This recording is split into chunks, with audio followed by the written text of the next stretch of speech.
natin, isi-share ko lang ito. Base lang po ito sa experience ko, sa napag-aralan.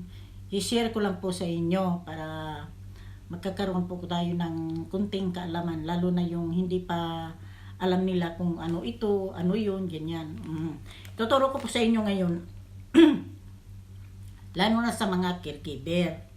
Oo, pag-usapan natin na tungkol sa caregiver, no? Na ano, lalo na pa may hawak tayong mga pasyente, mga bata, matanda o ganun. Depende po sa pasyente na hinahawakan natin. Yan ang isi-share ko po sa inyo yung pasyente natin na hinahawakan natin ay naka pig tube. Yun. Mostly ganyan halos sa ano.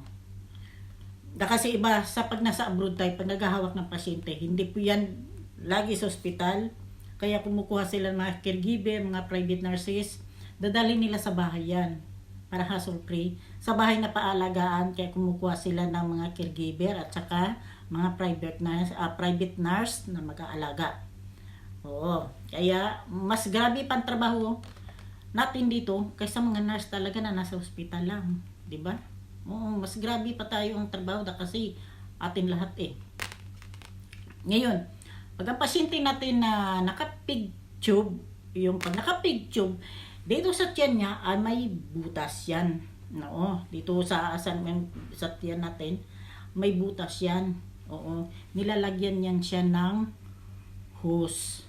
Oo. Ang hose na yun, doon idadaan yung pagkain niya.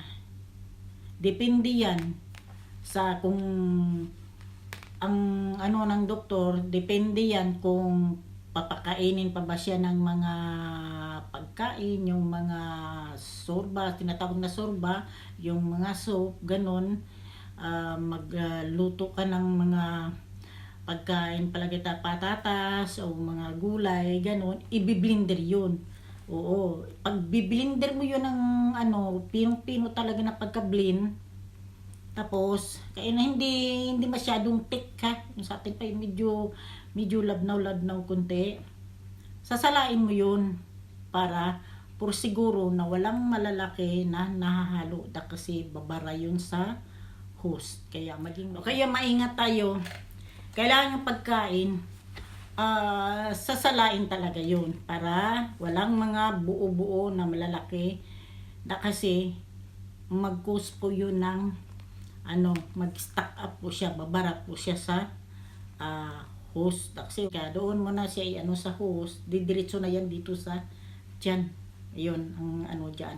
Ngayon, pag ganito ang hawak ng pasyente, yung iba naman gatas lang, glosser na o yung isa pa na gatas na nakalimutan ko, yun lang ipapakain. Depende yan sa doktor o sa amo kung ano na ang sitwasyon ng pasyente, kung ano ipapakain sa kanya. Hindi na yung dito sa bunganga, hindi na.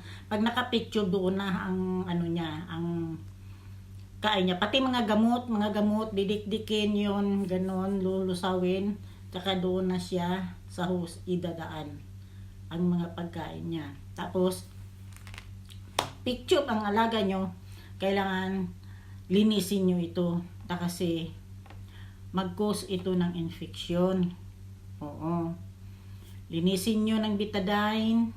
May yan may maghanap ako ng picture na makita nyo na may stopper yan dito sa tiyan, parang bilog na plastic ganoon. Oo. Para hindi siya mabunot. May may lubo sa ilalim ng tiyan niya, yung parang stopper niya doon sa kailan dito sa nilagyan ng tubo, parang may bilog na plastic diyan, doon yung tubo. Kailangan linisin yung ilalim kasi sa tiyan niya, doon sa may butas sa tiyan niya kung saan nakalagay ang tubo, may lalabas na mga diyan yung mga kinain niya, yung mga gatas, yung mga dyan. Kasi hindi naman siya dikit talaga yun mahatak-hatak. Ingatan nyo rin na hindi mabunot yung hose. Hindi mahatak yung hose. Linisin nyo yan ng gauze sa ilalim. Oo, linisin nyo ng gauze. Huwag nyo linisin ng alcohol Huwag alcohol. Kung hindi betadine, pwede nyong linisin siya ng betadine. Ganon. O gauze lang na ilinis nyo siya dito. Pagkatapos, lagyan nyo rin ng gauze sa ilalim ng plastic para yung may mga kung anong lalabas dyan na mga ngayon, ganito po ang gawin nyo sa gauze. Lagyan nyo ng gauze sa ilalim ng tiyan. Ganito po ang pagkat nyo. Ganyan ninyo po ang ang paggunting nyo. Ganyan. Na kasi, iganyan yan siya, no? Paglagay nyo sa tiyan, pag ganon, para maganon nyo siya. Maganyan ang position niya. O, maganyan na siya. Ang niya. Ang posisyon. Tapos ang hose niyan, halimbawa ko lang ito, hindi ito talaga ito ang hose ng tawag nito ng sa picture. Parang ganito siya. Parang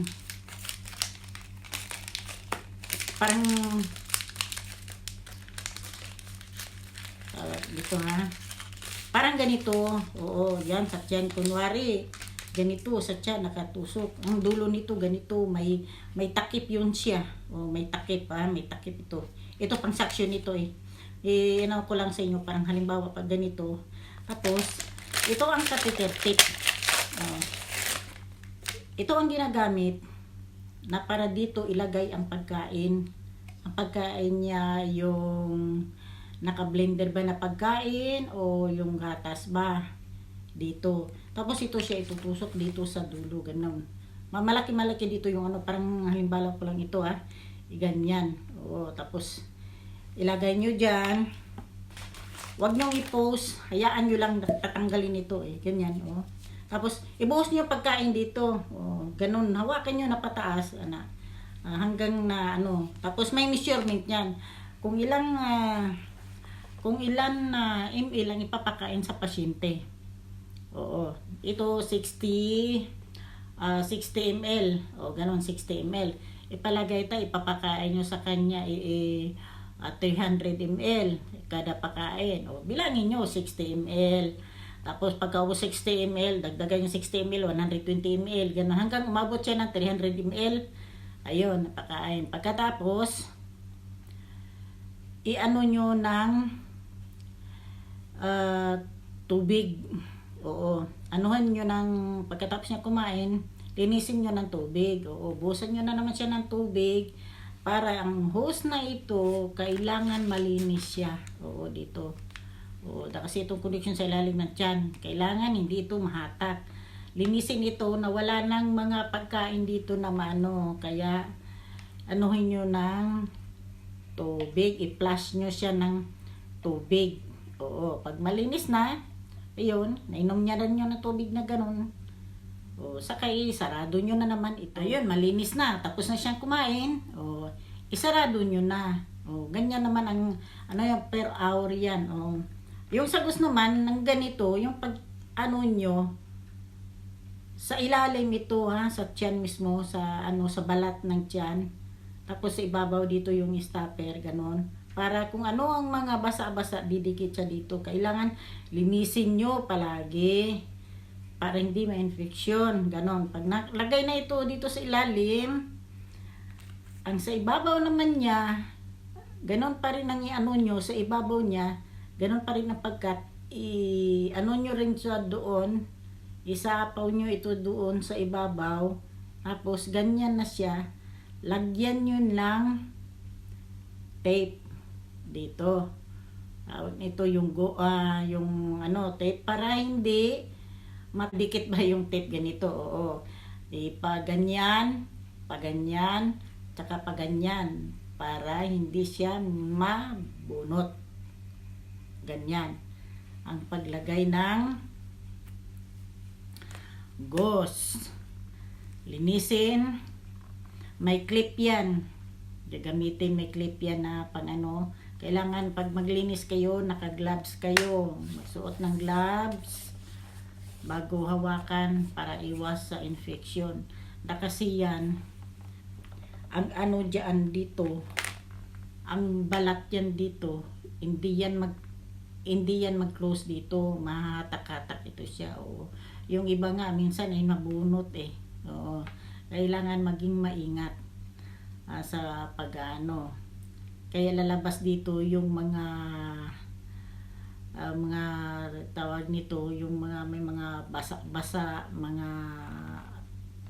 ano dito lalabas. Kaya kailangan linisin araw-araw, palitan ng goose. Ayun ang ano nyo. At saka ito, pagkatapos nyo gumamit nito sa isang feeding, tatapon nyo na. Isang gamitan lang ito, tatapon nyo na ang ano dito, itong catheter tip. Ang tawag dito catheter tip. Yan. Pag ang pasyente, minsan nasabi ko kung ang pasyente natin ay naka pig tube.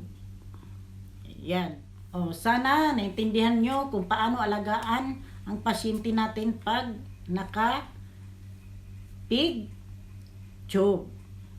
Ayun. Sana maanuhan na natin, makakuha kayo ng kunting idea na ay ganito pala, ganyan pala. Oo. Kailangan natin i-flushing o residue. Yung tinatawag na residue, yung ito ang gamitin nyo, ito ang residue.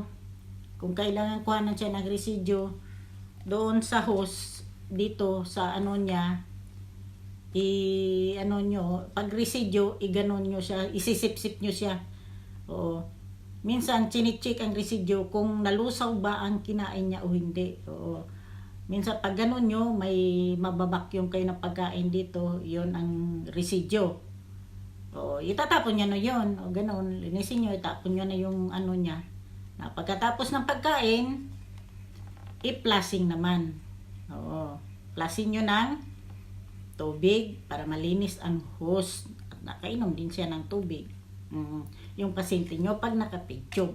Kailangan pasyente natin pag naka-pig tube na, hindi niya kumakain, linisin palagi ang bunganga ng gauze. May panlinis naman na yung tawag nito, yung manual suction. Ganin, linisin nyo, gananin nyo sa kamay nyo, pero naka-gloves kayo, ganyan. Lagyan nyo ng tubig, at tapos ilinis nyo dito para yung dilan na hindi magputi-puti, malinis. Oo, ganyan. Anuhan nyo ng tubig. Tapos, pag hindi na siya makainom, yun ang gagawin nyo. Ito, magano kayo ng gauze, lagyan nyo ng tubig para mabasa naman yung labi niya. At hindi mag-dry ang itong mga labi niya, magka-crack pag natuyo na talaga, walang ano. Oo, kailangan natin na